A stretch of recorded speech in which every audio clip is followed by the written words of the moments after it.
Here we go, quick hit 2.0.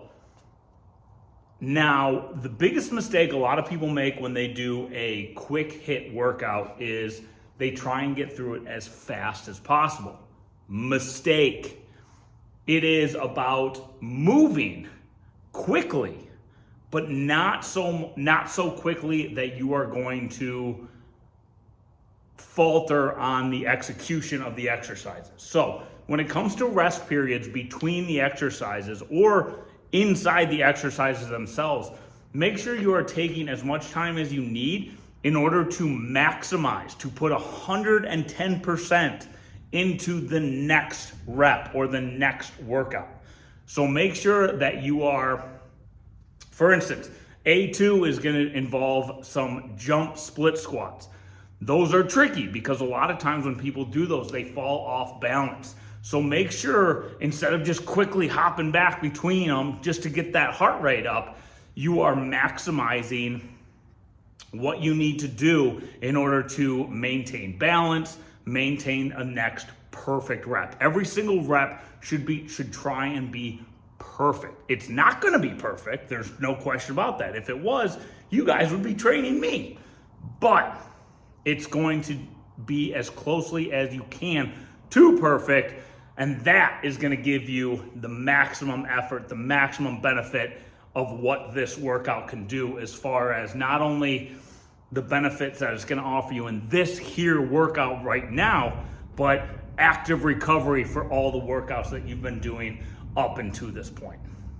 On the ground, we're in plank position, and we are rolling our hips from side to side with the goal, not necessarily the have to, but the goal of touching each hip to the floor. If you can't get your hips all the way to the floor, that's perfectly fine. Like I said, that is the goal. That's what we're aiming at. So get yourself in plank position, nice solid form. Get yourself ready, and now we're gonna aim our hips right at each side. Now, you see how I'm not going so fast. I'm moving quickly, yes, but I'm not going so fast that my body's just completely off center. I'm still trying to maintain that good solid plank formation as I move back and forth, keeping my core nice and tight. Here we're going down into a half split squat, and then we're gonna jump into the next split squat. So we're gonna jump into switching sides. So you're only going halfway down, okay? So not a full split squat, and then jump, get your balance about you, and then go down. Jump, balance, go back down. So your main goal on this exercise is two things. You're trying to get a perfect balance, and then in one smooth motion, jump and land in the next position, okay? Now, get my balance, go down under control, one smooth motion, okay? That brings us back to what we were talking about in the intro.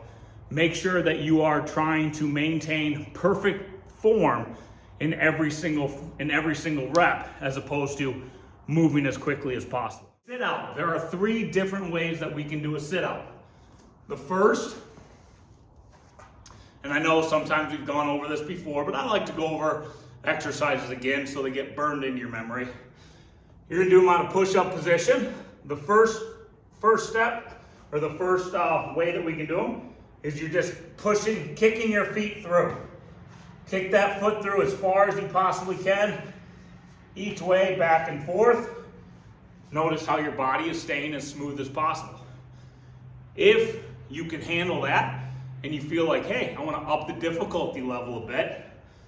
Now, if you kick your right foot through, you're going to let your left hand come up, your opposite hand come up. So you're really focusing a lot on that oblique. Get your balance, go to the other side. Always return to push-up position, and make sure that you give yourself about a quick second to get a good solid position before you go to the next side. Now, if you think, all right, I got that down, I'm ready to go up to the advanced levels. Here we go. You're going to do the exact same thing, except this time you're going to drop your hip down and you're going to hover your foot up. And drop your hip. Drop your hip, hover your foot. Once again, you're stopping in the middle to make sure you're in good solid form before you go ahead and go to the other side, so that core can always stay contracted as much as possible. Squats, they can be done body weight or they can be done with weight. It's completely up to you.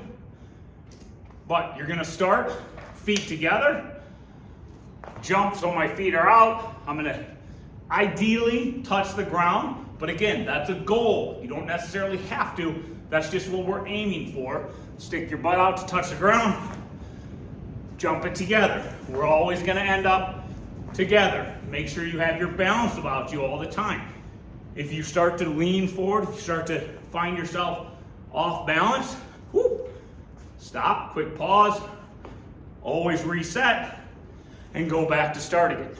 If you want to hold a weight, I like kettlebells, but they can be done with dumbbells as well. Starting together all the time. Down. Here we go. Perfect, you got it. 2 rules. When you're going down, stick your butt out, chest up. Butt out, chest up equals a nice, happy, healthy back. Exercise in this quick hit is gonna move us back down to the ground in plank position. We can start in push-up position. Let's start in push-up position, pup position, push-up position. Now, we are going to crawl down to plank position, and then we're gonna crawl back up to push-up position. Crawl down, crawl up. This is a tricky one where people screw up a lot of the times because it's hard. They try and go through it as fast as possible. They just try and get back down and up and down and up and down and up as quickly as they can. And they lose contraction in their core. So when you are doing this, your goal should be to keep your body as still as possible. So you don't want to rock back and forth. You want to try and stay as still as possible. Keep your shoulders as level as you can to the ground every single time. That is going to maximize this workout for you.